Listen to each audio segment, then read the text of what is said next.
Olá, seja muito bem-vindo ao canal Instant Audiobooks. Agora você poderá usufruir do conto O Signo da Sombra, do livro As Confissões de Arsène Lupin, de Maurice Leblanc. Mas antes da gente começar, não esqueça, se esse tipo de conteúdo for relevante para você, é importante que você deixe o seu like aqui no vídeo e se inscreva no canal se ainda não for inscrito. Agora eu falo com você que já se inscreveu. Eu peço licença para te convidar a apoiar este projeto.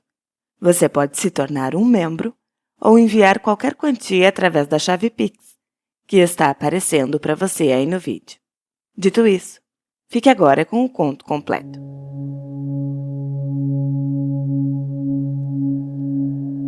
O Signo da Sombra.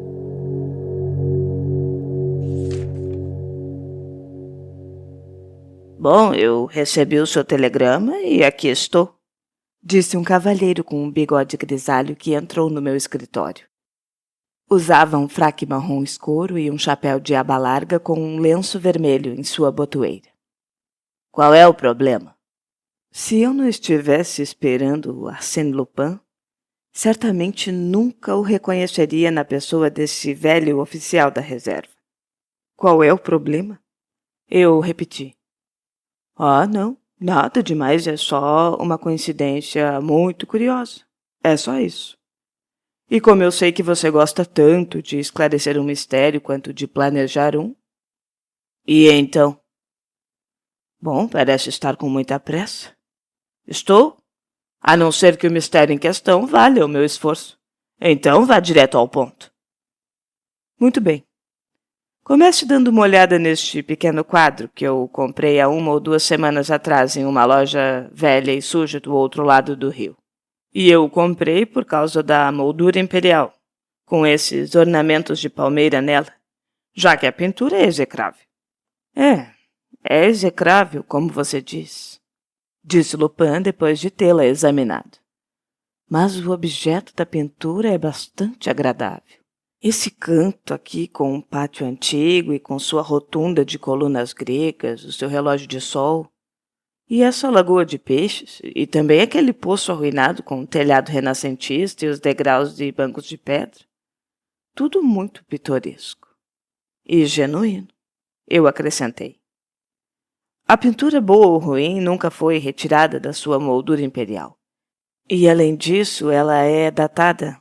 Tá vendo ali no canto inferior esquerdo? Aqueles números vermelhos que dizem 15.4.2. Obviamente querem dizer 15 de abril de 1802. Pois é. Mas você estava falando sobre coincidências e até agora eu não estou vendo. Fui até um canto do meu escritório e peguei um telescópio. Depois o coloquei em seu suporte e apontei pela janela aberta. Apontei para a janela aberta do pequeno cômodo em frente ao meu apartamento do outro lado da rua e pedi que Lupin olhasse através dele. Ele se inclinou para a frente. Os raios oblíquos do sol da manhã iluminavam o cômodo do outro lado, revelando assim um conjunto de móveis de mogno, todos muito simples, além de uma cama grande e uma cama de criança com cortinas de cretone. Oh! Oh! Exclamou Lupin várias vezes. O mesmo quadro? Exatamente o mesmo. E a data? Está vendo a data em vermelho? 15.4.2. Sim, eu estou vendo. E quem vive naquele apartamento? Uma dama. Quer dizer, uma trabalhadora, porque ela tem que trabalhar para se sustentar. Ela costura para fora, mas mal é o suficiente para manter os dois. Eu digo ela e a criança. E como ela se chama? Louise D'Ernemont. E até onde eu sei, ela é bisneta de um agente de impostos que foi guilhotinado durante o terror. Sim, foi no mesmo dia que André Chenier, disse Lupin, segundo as memórias daquela época. E esse D'Ernemont deve ser um homem muito rico. Ele levantou a cabeça e acrescentou. Essa história é interessante. E por que esperou para me contar? Porque hoje é 15 de abril. E?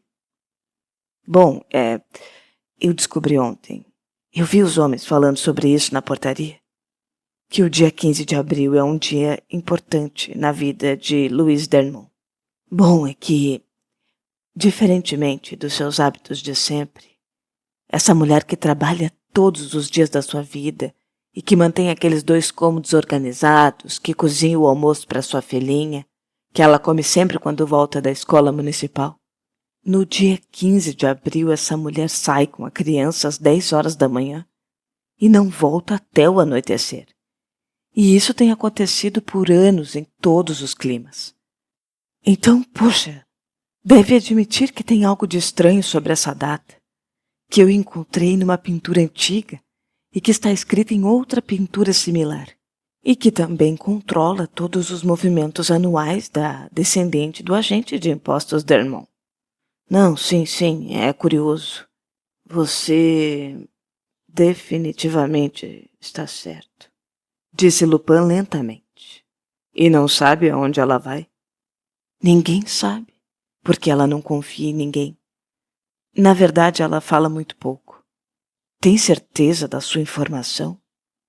Completamente. E a maior prova disso é que lá vai ela. Uma porta se abriu no fundo do cômodo do outro lado da rua. Uma garotinha de uns 7 ou 8 anos entrou e olhou pela janela. Uma senhora apareceu atrás dela. Ela era alta, ainda bonita e com uma expressão triste e gentil.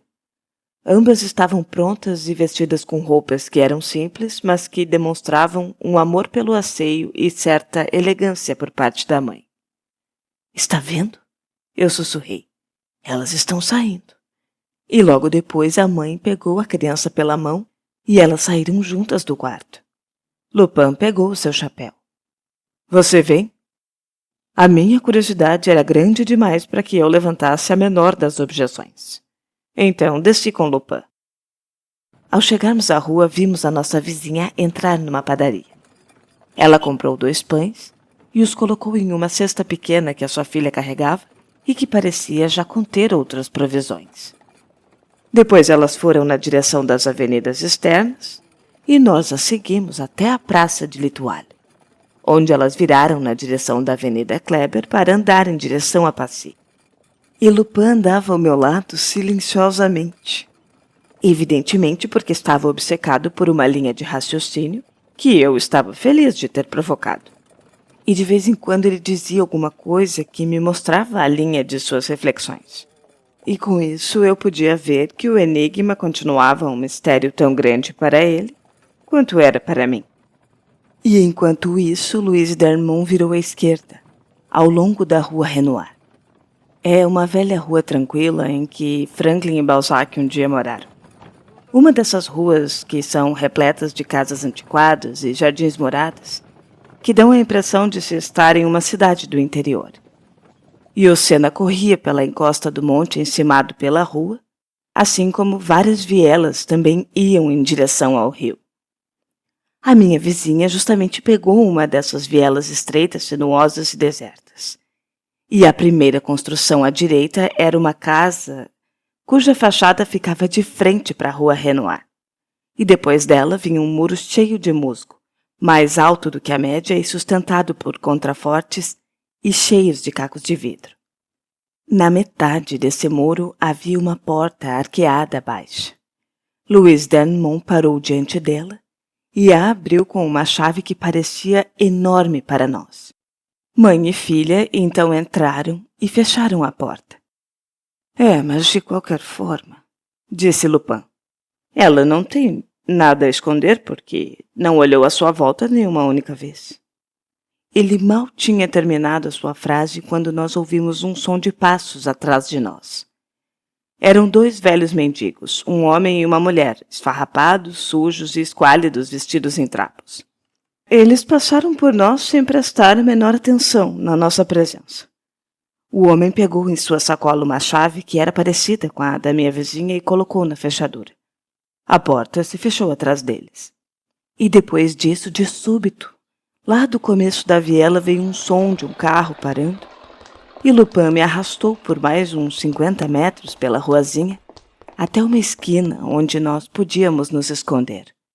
Dali nós conseguimos ver uma mulher jovem, muito bem vestida, descer a viela, carregando um cachorro debaixo do braço e usando muitas joias. Tinha olhos escuros demais, lábios vermelhos demais e cabelos claros demais. Diante da mesma porta, o mesmo desempenho com a mesma chave. A dama e o cachorro desapareceram de vista. Isso promete ser divertido, disse Lupin rindo. E qual será a conexão possível entre essas pessoas tão diferentes? Enquanto nós estávamos lá, apareceram sucessivamente 2 senhoras mais velhas, magras e de aparência bastante miserável, até muito parecidas, evidentemente eram irmãs, um lacaio de libré, um cabo de infantaria, um cavalheiro gordo em um terno manchado e remendado, e finalmente a família de um operário, pai, mãe e 4 filhos. Todos os 6 pálidos e com aparência doentia, parecendo pessoas que nunca comem o suficiente. E cada um dos recém-chegados carregava uma cesta ou uma sacola cheia de provisões. Mas é um piquenique, eu exclamei. Isso está ficando cada vez mais surpreendente, disse Lupin. E eu não vou ficar satisfeito até saber o que está acontecendo por trás daquele muro. Mas escalar estava fora de cogitação. E nós também observamos que ele terminava tanto na parte mais alta da viela quanto na mais baixa, em casas que não tinham nenhuma janela virada para a área que o muro cercava. Durante a hora seguinte, ninguém mais apareceu. E nós tentamos pensar em um estratagema, só que em vão, e Lupin, cuja mente fértil já tinha pensado em qualquer recurso possível, estava prestes a ir à procura de uma escada quando, do nada, a pequena porta se abriu e um dos filhos do operário apareceu. O garoto subiu a viela até a rua Renoir, voltando alguns minutos depois, carregando 2 garrafas de água que ele precisou colocar na calçada para poder pegar a grande chave de dentro do seu bolso. Só que naquele momento Lupin já tinha saído de perto de mim e estava caminhando lentamente ao longo do muro. Quando o garoto, depois de entrar no espaço murado, empurrou a porta, Lupin correu e colocou a ponta da sua faca na fechadura. E por isso a fechadura não travou. Então foi fácil deixar a porta entreaberta. Funcionou muito bem, disse Lupin. Colocou a sua mão pela porta com bastante cautela. Só que depois, para minha grande surpresa, entrou audaciosamente. Mas ao seguir o seu exemplo, eu vi que a 10 metros do muro tinha uma moita de louros, que formava tipo uma cortina e permitia que nos aproximássemos sem ser notados. Lupin tomou a sua posição bem no meio da moita e eu me juntei a ele. E da mesma forma empurrei para o lado os galhos de um dos arbustos. A visão que se apresentou diante dos meus olhos foi tão inesperada que eu não pude reprimir uma exclamação, enquanto que Lupin, no seu canto, murmurou entre dentes. Minha Nossa Senhora, mas que situação curiosa. Nós vimos bem na nossa frente, ali dentro do espaço confinado entre 2 casas sem janelas, uma cena idêntica à representada na velha pintura que eu tinha comprado de um vendedor de coisas usadas. A cena idêntica. No fundo, contra o muro do outro lado, a mesma rotunda grega mostrava suas colunas esguias. No centro, os mesmos bancos de pedra encimavam um círculo de 4 degraus que desciam para um lago de peixes com pedras cheias de musgo. À esquerda, o mesmo poço trazia sua cobertura de ferro fundido e perto dele o mesmo relógio de sol trazia o seu gnomo inclinado e o seu mostrador de mármore. Era a cena idêntica. E o que aumentou a estranheza da visão foi a memória que obcecava tanto a Lupin quanto a mim da data do dia 15 de abril escrita no canto da pintura, e o pensamento de que esse era o dia 15 de abril, e que 16 ou 17 pessoas de idades, condições e maneiras tão diferentes tivessem escolhido o dia 15 de abril para se juntar nesse canto esquecido de Paris. E todos eles, no momento em que os vimos, estavam sentados em grupos separados nos bancos e nos degraus, e todos estavam comendo. E ali bem perto da minha vizinha e da sua filha, a família do operário e o casal mendigo dividiam as suas provisões, enquanto que o lacaio, o cavalheiro com o terno encardido e o cabo de infantaria e as duas irmãs esguias compartilhavam o seu estoque de presunto fatiado, suas latas de sardinha e o seu queijo gruyère. Apenas a mulher que estava com o cachorrinho que não tinha levado comida. Então ela se sentava longe dos outros, os quais fizeram questão de se sentar de costas para ela. Só que Louise d'Ernemont lhe ofereceu um sanduíche. E essa ação foi logo seguida pelas duas irmãs. E o cabo também começou a ser tão agradável com a jovem quanto possível. E agora já era 1h30 da tarde.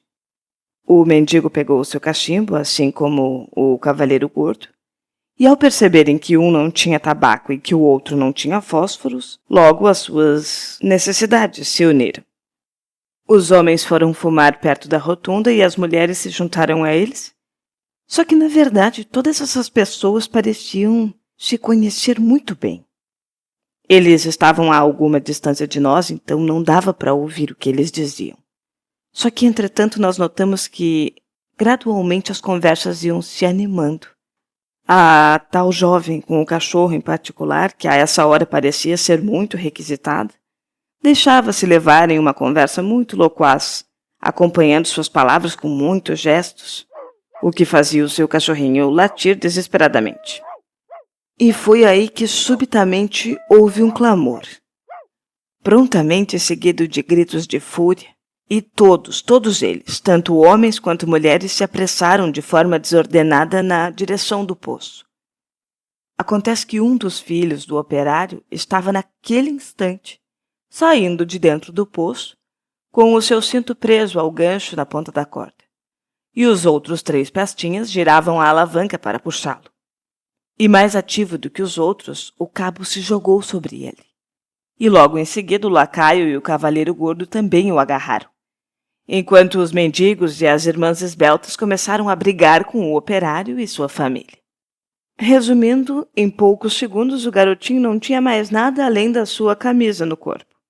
O lacaio, que tinha pegado o restante das roupas deles, fugiu, seguido pelo cabo, que tinha roubado as calças do garoto, mas que depois foram arrancadas dele por uma das irmãs esbeltas.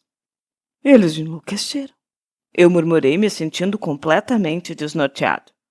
Não, de forma alguma, disse Lupin. O quê? Você quer dizer que consegue entender o que está acontecendo? Ele não me respondeu. A jovem com o cachorrinho, colocando seu bichinho debaixo do braço, começou a correr atrás do garoto só de camisa, que estava aos berros. Os 2 correram em volta da moita de louros onde nós estávamos escondidos, e depois o menino se jogou nos braços da mãe. E então, em poucos minutos, Louise d'Ernemont, que tinha feito um papel conciliatório desde o começo, conseguiu apaziguar o tumulto. Todos se sentaram novamente, só que houve uma reação em todas aquelas pessoas desesperadas. E elas continuaram ali, imóveis e quietas, como se exaustas com seus esforços. E o tempo passou, e já perdendo a paciência e começando a sentir a fome apertar, eu fui até a Rua Renoir para buscar algo para comer. E nós dividimos enquanto continuávamos observando os atores daquela comédia incompreensível que estava se desenrolando diante dos nossos olhos. Eles mal se moveram. Cada minuto que se passava parecia deixá-los ainda mais melancólicos e eles caíam em uma atitude de desânimo, curvavam mais as suas costas e se sentavam cada vez mais absorvidos em seus pensamentos. Bom, e a tarde se passou dessa maneira, sob um céu cinzento que banhava o lugar em uma luz ainda mais lúgubre. Mas eles vão passar a noite aqui? Eu perguntei com a voz entediada. Mas aproximadamente às 5 da tarde, o cavalheiro gordo com o terno encardido pegou o seu relógio. Os outros fizeram exatamente a mesma coisa. E todos eles, com o relógio nas mãos, pareciam estar ansiosamente aguardando por um evento bastante importante para o grupo. Só que esse evento não aconteceu porque, em uns 15 ou 20 minutos depois, o cavaleiro gordo fez um gesto de desespero, se levantou e colocou o chapéu. E foi aí que as lamentações começaram. As duas irmãs esbeltas e a mulher do operário caíram de joelhos e fizeram o sinal da cruz. A dama com o cachorrinho e a mendiga se beijaram e choraram. E vimos Louis d'Ernemont pressionar a filha contra o peito tristemente. Vamos embora, disse Lupin. Você acha que acabou? Sim, e nós temos pouco tempo para dar o fora. Mas ainda bem, saímos sãos e salvos. No começo da viela, Lupin virou para a esquerda e me deixou do lado de fora e entrou na primeira casa da rua Renoir, aquela que ficava com a parte de trás virada para o cercado.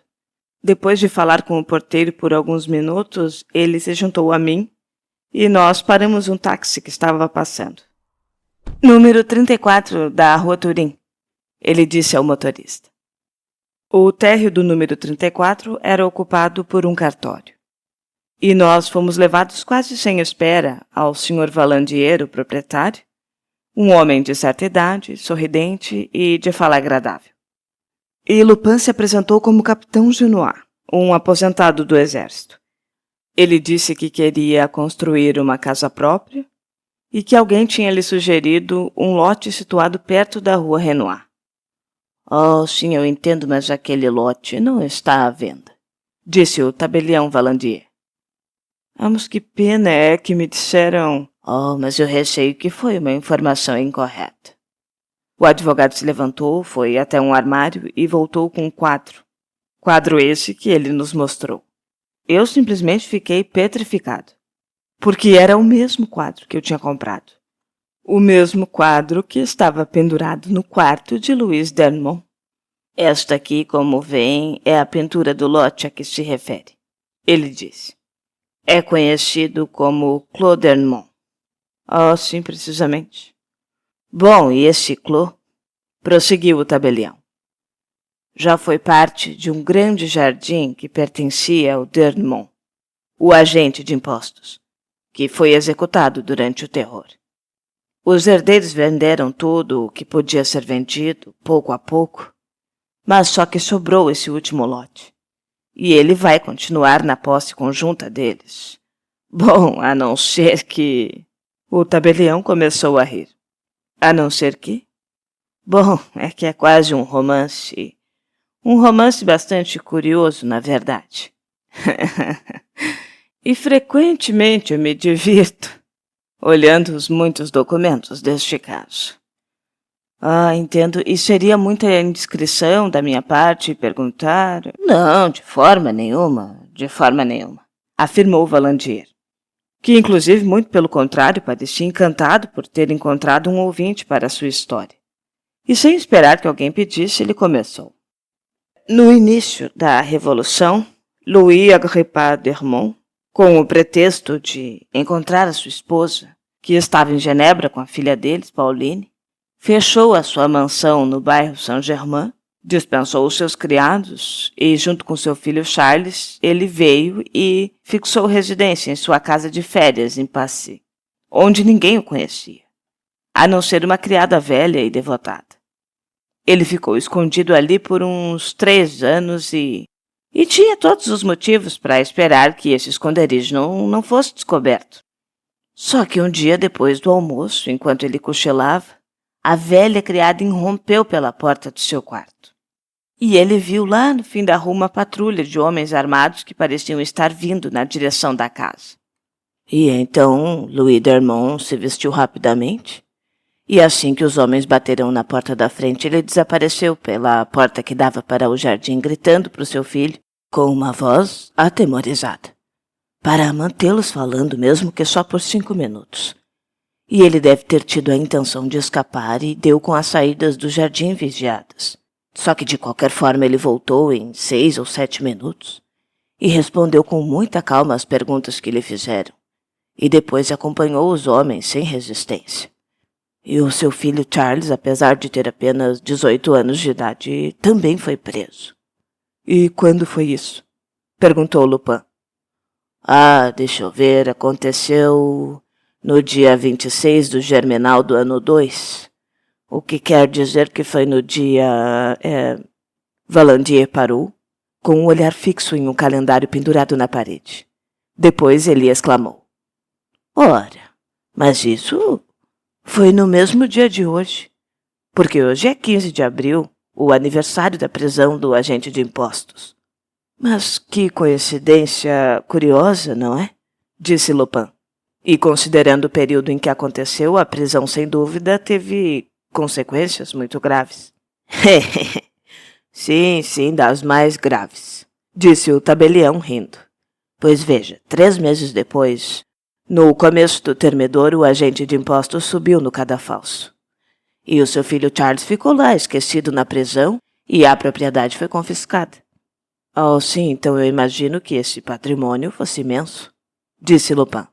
Veja só, pois é aí que a situação complica. Porque o patrimônio, que de fato, sim, era imenso, nunca foi localizado.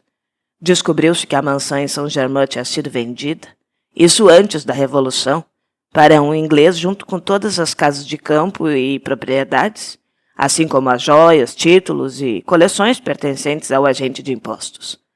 A convenção instituiu inquéritos minuciosos, assim como o diretório fez depois. Mas os inquéritos não chegaram a resultado nenhum.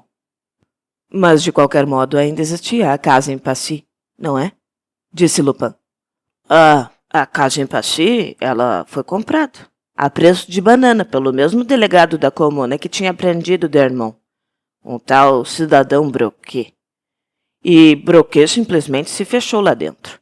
Ele barrificou as portas, fortificou as paredes e quando Charles Dermont finalmente foi libertado e apareceu do lado de fora, ele o recebeu atirando contra ele com um mosquete.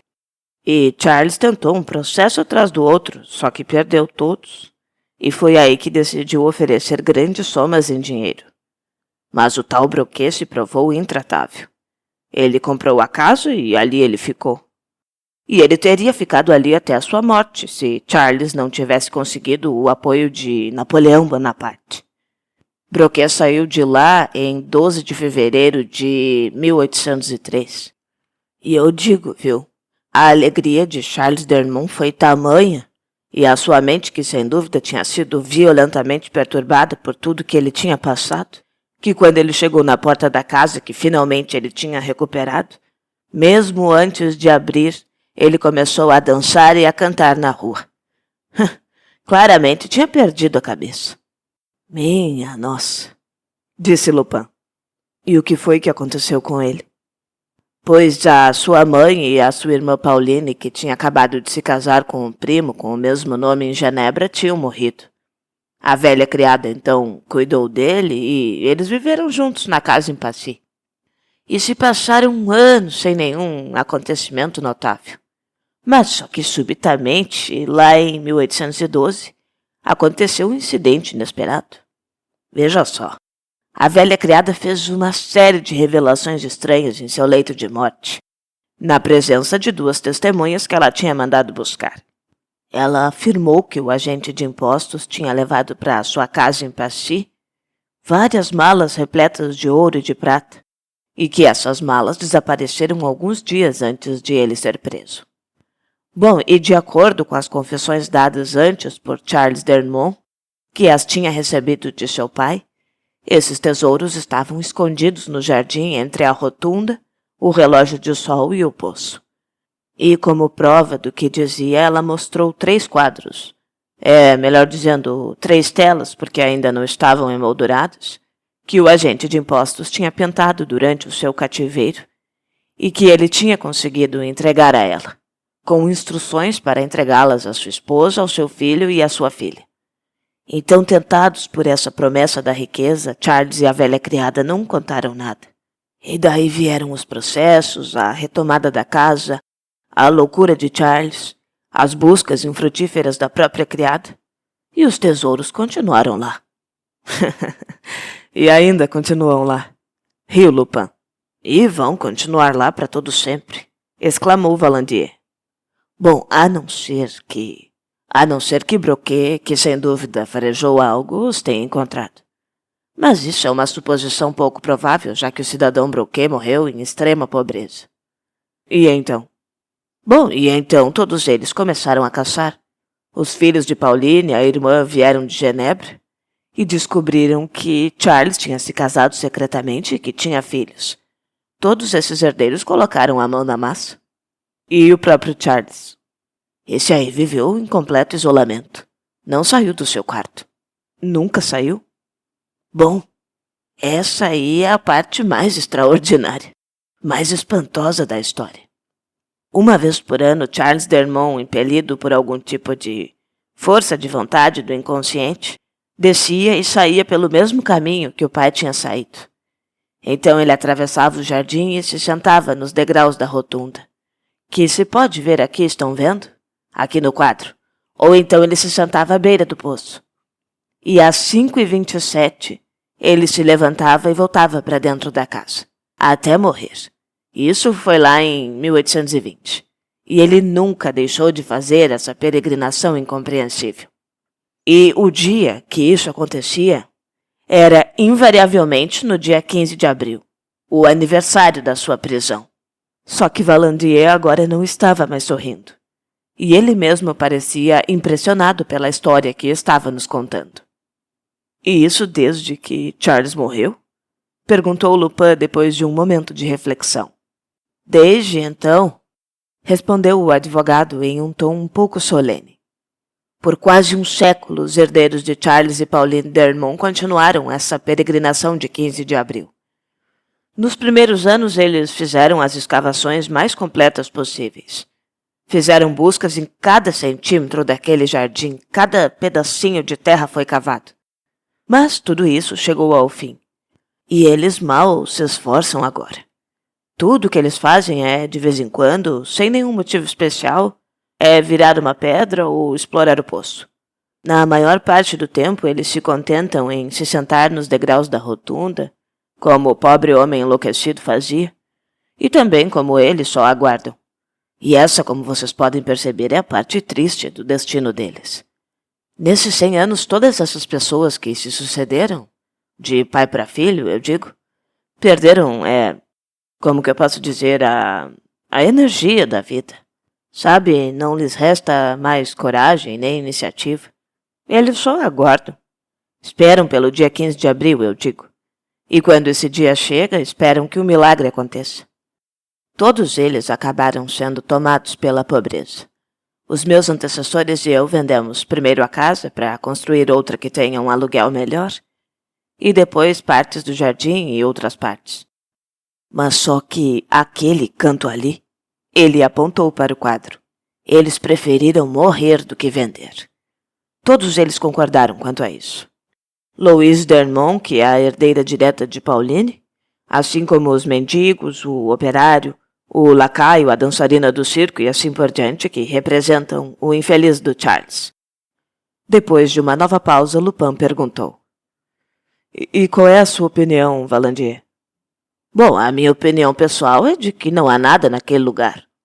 Que crédito que a gente pode dar às declarações de uma velha criada debilitada pela idade? E que importância nós podemos dar aos caprichos de um homem louco? E também, além disso, se o agente de impostos tivesse realizado seus bens, você não acha que essa fortuna teria sido encontrada? Nós podemos esconder um papel, um documento, em um espaço pequeno como aquele, mas não tesouros. Mas mesmo assim, e os quadros? Oh, sim, é claro. Mas no fim das contas, eles são prova suficiente. Lupin se curvou sobre a cópia que o advogado tinha tirado do armário. E depois de examiná-la por um tempo, ele perguntou. Você disse que havia 3 quadros. Sim, este que está aqui, por exemplo, foi entregue ao meu antecessor pelos herdeiros de Charles. Louise Dermont tem o outro. E quanto ao terceiro, ninguém sabe o que aconteceu com ele. Lupin olhou para mim e continuou. E todos esses quadros trazem a mesma data? Sim, e essa foi a data escrita por Charles Dermont quando emoldurou as pinturas, um pouco antes da sua morte. A mesma data, que quer dizer o dia 15 de abril do ano 2, de acordo com o calendário revolucionário, já que a prisão dele aconteceu em abril de 1794. Oh, sim, é claro, disse Lupin. E esse número 2 significa... Ele pensou por alguns instantes e depois continuou. Só mais uma pergunta, por favor. Ninguém se dispôs a resolver o problema? Valandier jogou os braços para cima. Mas Deus do céu! Ele exclamou. Essa foi a praga aqui do escritório. Um dos meus antecessores, o professor Turban, foi convocado a Passy nada menos que 18 vezes entre 1820 e 1843, pelos grupos de herdeiros, a quem adivinhos e clarividentes, visionários e impostores de todo tipo tinham prometido que encontrariam os tesouros do agente de impostos. Então, por causa disso, finalmente nós estabelecemos uma regra. Qualquer intruso que quisesse fazer uma busca precisaria depositar uma quantia. E que quantia é essa? De 1.000 francos. E isso teve algum efeito? De espantá-los? Pior que não. 4 anos atrás apareceu aqui um hipnólogo húngaro que tentou o experimento. E fez com que eu perdesse um dia inteiro. Então, depois disso, nós determinamos que o depósito seria de 5.000 francos. E, em caso de sucesso, 1/3 do tesouro vai para quem encontrá-lo. Em caso de fracasso, o depósito é dado para os herdeiros. E desde então, graças a Deus, eu fui deixado em paz. Aqui estão, então, os seus 5.000 francos. O advogado se sobressaltou. Mas o quê? O que disse? Eu disse que aqui está o depósito de 5.000 francos. Disse Lupin, tirando 5 notas do seu bolso e as espalhando calmamente sobre a mesa. Por gentileza, me entregue o recibo e convide todos os herdeiros de Dermont para me encontrarem na casa em Passy no dia 15 de abril do ano que vem. O tabelião não acreditava no que estava ouvindo. Eu mesmo, apesar de Lupin já ter me acostumado a essas surpresas, estava completamente chocado. Mas está falando sério? Perguntou Valandier. Completamente sério. Bom, mas sabe, não é? Eu já lhe disse a minha opinião. Todas essas histórias improváveis não têm nenhum tipo de prova. Eu não concordo com isso. O tabelião olhou para ele da mesma maneira que se olha para alguém que não bate bem da cabeça. Mas, aceitando a situação, ele pegou a sua caneta e escreveu um contrato em um papel timbrado, reconhecendo o pagamento do depósito pelo capitão Janot, e lhe prometendo 1/3 de qualquer dinheiro que ele encontrasse. Bom, mas se mudar de ideia, ele acrescentou, você pode me avisar até uma semana antes do dia. E não vou informar nada à família Dermont até o último momento para não dar àquelas pobres pessoas uma esperança muito duradoura. Não, você pode informá-las hoje mesmo, professor Valandier. Vai fazer o ano delas muito melhor. Nós nos despedimos e do lado de fora na rua eu exclamei. Mas e então você conseguiu descobrir alguma coisa? Eu? Respondeu Lupin. Absolutamente nada. E é isso exatamente o que me diverte. Mas estão procurando esse negócio há 100 anos. Mas não é tanto uma questão de procurar, e sim de pensar. E agora eu tenho 365 dias para pensar. É bem mais do que eu preciso e receio que eu vou esquecer tudo sobre esse assunto, por mais interessante que ele seja. Então faça o favor de me lembrar, sim?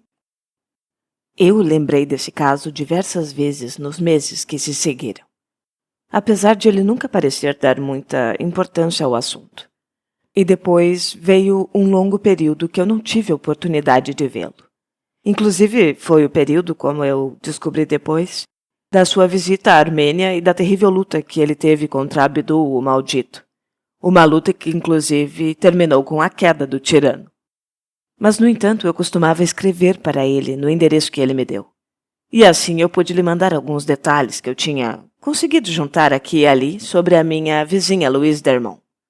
Coisas como o amor que ela teve havia alguns anos por um jovem rico, que ela ainda amava, inclusive, mas que tinha sido convencido por sua família a abandoná-la. E isso para o desespero da pobre jovem viúva. E também sobre a vida corajosa que ela levava com sua filhinha. Mas Lupin não respondeu nenhuma das minhas cartas. Eu não sabia se elas tinham chegado até ele.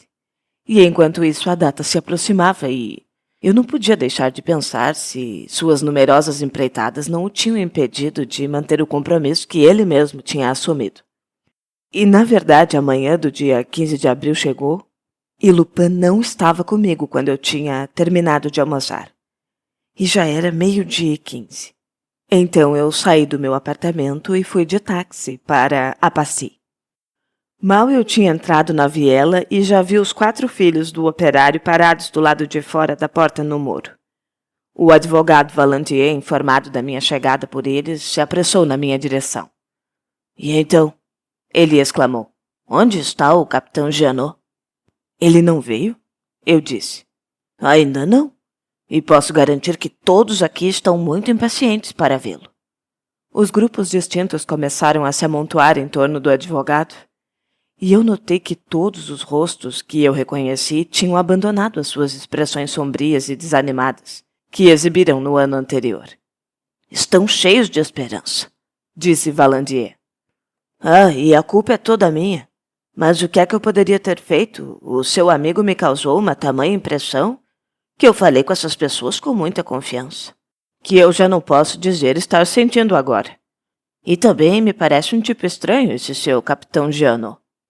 Ele me fez várias perguntas e eu passei vários detalhes mais ou menos fantasiosos sobre o capitão, que os herdeiros escutaram acenando as cabeças e apreciando as minhas observações. Mas é claro que a verdade seria descoberta mais cedo ou mais tarde, disse o cavalheiro gordo em um tom convencido. O cabo de infantaria, deslumbrado pela patente do capitão, não tinha dúvida nenhuma em sua cabeça. A dama com o cachorrinho quis saber se o capitão Jeannot era jovem. Mas e se ele não vier? Bom, ainda assim nós vamos ter os 5.000 francos para dividir entre nós, disse o mendigo. Mas mesmo assim as palavras de Louise Dermont diminuíram o entusiasmo deles. Os rostos deles começaram a assumir expressões taciturnas, e eu sentia que tinha uma atmosfera de angústia pesando sobre nós. À 1h30, as 2 irmãs esguias se sentiram um pouco fracas, então se sentaram, e o cavalheiro gordo com o terno encardido subitamente se virou contra o tabelião. E a culpa é toda sua, Valandier. Devia ter trazido aqui o capitão à força. Ele é um charlatão, isso sim. Isso já está muito claro. Ele me lançou um olhar selvagem, e o lacaio, por sua vez, murmurou alguns xingamentos para mim. Mas eu confesso que as suas reprovações me pareciam muito bem infundadas, e que a ausência de Lupin me incomodava muito. Ele não vai vir agora. Eu sussurrei para o advogado. E eu estava pensando em como que eu iria sair dali quando o garoto mais velho apareceu na porta e gritou. Ei, pessoal, tem alguém vindo ali, uma motocicleta. O motor rugia do outro lado do muro. Um homem em uma motocicleta veio disparado pela arruela, correndo até o risco de partir o pescoço. Subitamente ele freou e parou do lado de fora da porta e saltou da moto. Sob a camada de pó que o cobria dos pés à cabeça, dava para ver o seu paletó social azul marinho, as suas calças cuidadosamente vincadas, o chapéu preto de feltro e as botas de couro envernizado. E não eram as roupas que geralmente um homem veste para andar de motocicleta. — Mas esse aí não é o capitão Jeannot? — gritou o tabelião, que não o reconheceu. — Ah, não, é sim — disse Lupin apertando as nossas mãos. Eu sou o capitão Jeannot, com toda certeza. É que eu tirei o bigode. E além disso, Valandier, aqui está o seu recibo. Ele pegou um dos filhos do operário pelo braço e lhe disse: Escute, vá até a praça e peça um táxi para a esquina da rua Renoir. E vá depressa, que eu tenho um compromisso urgente às 2h. No máximo até às 2h15. Ouviu-se um murmúrio de protesto. Mas como assim compromisso às 2h? Para aí, como assim compromisso às 2h? Você disse pra gente esperar por 1 ano pra encontrar esse tesouro. Sim, você prometeu que ia encontrar o tesouro. Jeannot pegou o seu relógio. Mas são só 1h48. Eu ainda tenho uns bons 15 minutos pela frente. Ai, e como eu estou cansado e, além de tudo, com muita fome. O cabo enfiou o seu pão de munição nas mãos de Lupin e ele o mastigou enquanto se sentava e disse: Quero me desculpar, é que eu estava no Expresso de Marselha e ele descarrilou entre Dijon e La Roche. E, infelizmente, 12 pessoas morreram e várias ficaram feridas, as quais eu tive que ajudar. Então eu achei essa motocicleta no vagão de bagagens. Inclusive, professor Valandier, faça a gentileza de devolvê-la ao dono. Vai ver quem é nessa etiqueta presa no guidão. Ah, você voltou, meu garoto. E o táxi? Ele já está lá? Na esquina da rua Renoir? Excelente. Ele olhou o seu relógio mais uma vez. Minha nossa, mas não temos tempo a perder. Eu olhava para ele com uma curiosidade interessada. Só que imagine o tamanho da ansiedade dos herdeiros d'Ernemont. É verdade, eles não tinham a mesma confiança no capitão Jeannot como eu tinha em Lupin. Mas mesmo assim os seus rostos estavam pálidos e com caretas de preocupação. O capitão Jeannot se virou lentamente para a esquerda e foi na direção do relógio do sol. O pedestal representava a figura de um homem com um torso forte, que trazia nos ombros uma placa de mármore, cuja superfície já estava tão gasta pelo tempo que mal se conseguia distinguir as linhas gravadas marcando as horas. E acima da placa tinha o Cupido com suas asas abertas e estava segurando uma flecha que servia como gnomo. O capitão ficou ali parado, curvado para a frente por um minuto. Os seus olhos estavam atentos. E então ele pediu: Alguém consegue para mim uma faca, por gentileza? Um relógio no bairro bateu 2 horas. Naquele exato momento, a sombra da flecha foi lançada sobre o relógio pela linha de uma rachadura no mármore, que quase dividia a placa em 2. O capitão pegou a faca que lhe entregaram e, com a ponta, muito lentamente, ele começou a raspar a mistura de terra e de musgo que preenchia a rachadura estreita. Quase que imediatamente, a alguns centímetros da beirada, ele parou como que se a sua faca tivesse encontrado alguma resistência. Então colocou o seu polegar e o seu indicador ali dentro e retirou um pequeno objeto que ele esfregou entre a palma das mãos e depois entregou para o advogado. Aqui, professor Valandier. Pelo menos já temos algo. Era um diamante enorme, do tamanho de uma avelã, e lindamente lapidado. O capitão continuou o seu trabalho. Logo em seguida ele parou novamente, porque surgiu um segundo diamante, tão magnífico e brilhante quanto o primeiro. E depois surgiram ainda um terceiro e um quarto. E em 1 minuto, seguindo a rachadura de uma beirada até a outra, e certamente sem se aprofundar mais do que 1 polegada, o capitão tinha retirado 18 diamantes do mesmo tamanho. Durante esse minuto não houve uma só exclamação e nem mesmo um movimento em volta do relógio do sol. Os herdeiros pareciam paralisados em um tipo de estupor. Então o cavalheiro gordo murmurou: Mas que maldição! O cabo gemeu: Capitão! Capitão! As 2 irmãs caíram desmaiadas. A dama com o cachorrinho simplesmente caiu de joelhos rezando, enquanto o lacaio, cambaleando como se estivesse bêbado, segurou a cabeça com as 2 mãos. E Louise Denouman chorou. Quando a calma foi restaurada e todos quiseram agradecer ao capitão Jeannot, eles perceberam que o mesmo havia ido embora. E depois disso, alguns anos se passaram antes que eu tivesse a oportunidade de falar com Lupin sobre esse caso. Mas em uma certa vez ele estava disposto a relatar os fatos e então respondeu: O que, o caso dos 18 diamantes? Meu Deus, quando eu penso que 3 ou 4 gerações dos meus companheiros estiveram procurando a solução. E os 18 diamantes ali, o tempo todo, debaixo de um pouco de barro e poeira. Tá, mas e como é que foi que você adivinhou? Ah, não, mas eu não adivinhei nada, eu refleti. E duvido até que precisava ter refletido. Eu percebi desde o princípio o fato de que toda circunstância era governada por uma questão primária. A questão do tempo.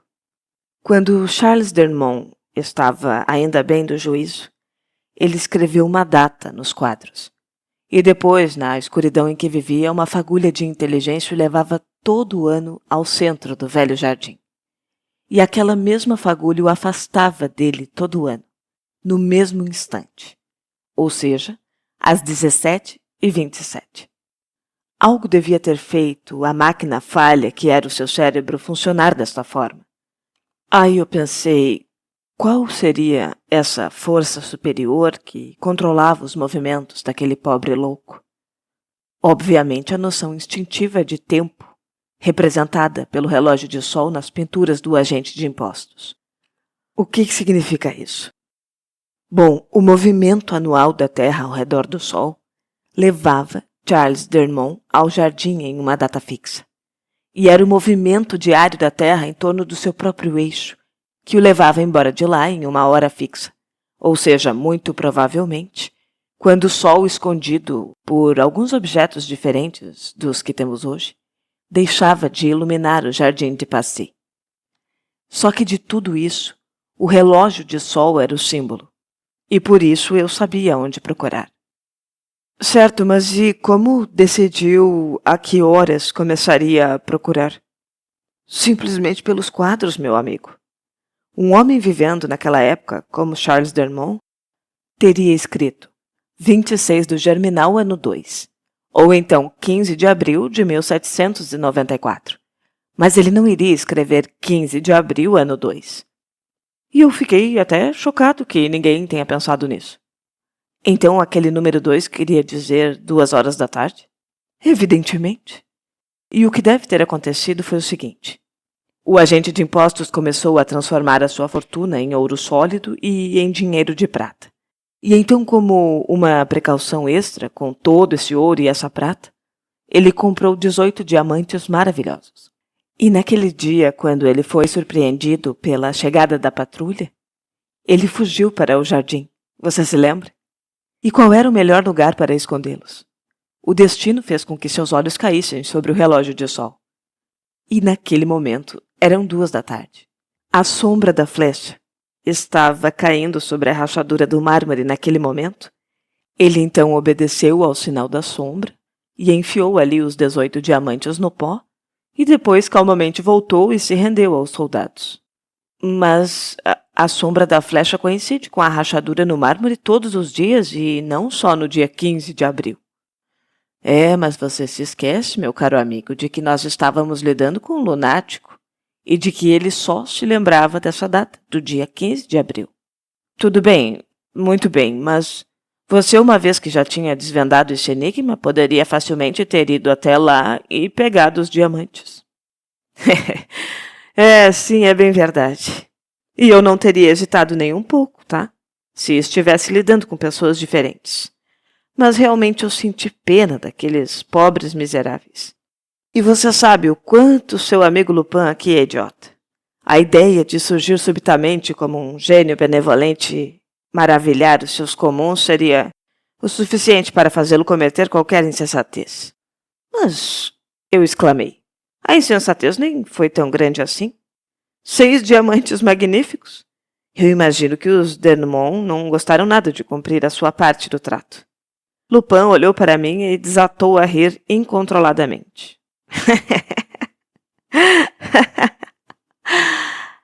Você não ficou sabendo, não é? Mas que piada. A satisfação dos herdeiros Drummond. Ora, meu caro amigo. No dia seguinte, aquele valoroso capitão Jeannot tinha aquele mesmo tanto de inimigos mortais. No dia seguinte, as 2 irmãs esguias e o cavalheiro gordo se organizaram em uma oposição. Um contrato, eles disseram. Não valia nem o papel em que tinha sido escrito. Porque, como podia ser facilmente comprovado, não existia nenhum capitão Jeannot. E de onde tinha surgido aquele aventureiro? Pois deixe que ele os processe e ele vai ver com quantos paus se faz uma canoa. Sério, mas e Louise Drummond também agiu assim? Não. Louise Drummond protestou contra essa sem-vergonhice. Mas também o que ela poderia fazer contra todos os outros? E além disso, agora que ela era rica, ela conseguiu o seu jovem de volta. Eu não ouvi mais nada dela desde então. Tá, e depois? Bom, e depois, meu caro amigo? Eu fui pego numa armadilha sem ter o que fazer. e tive que ceder e aceitar um diamante modesto como a minha parte. O menor e o menos bonito de todos eles. Então, como vê, meu amigo, é isso que eu ganho por fazer o meu melhor para ajudar as pessoas. E por fim ele resmungou entre dentes. Ah, gratidão. É tudo uma enganação isso. Onde estaríamos nós, homens honestos, se não tivéssemos a nossa própria consciência e a satisfação de uma tarefa cumprida para nos recompensar?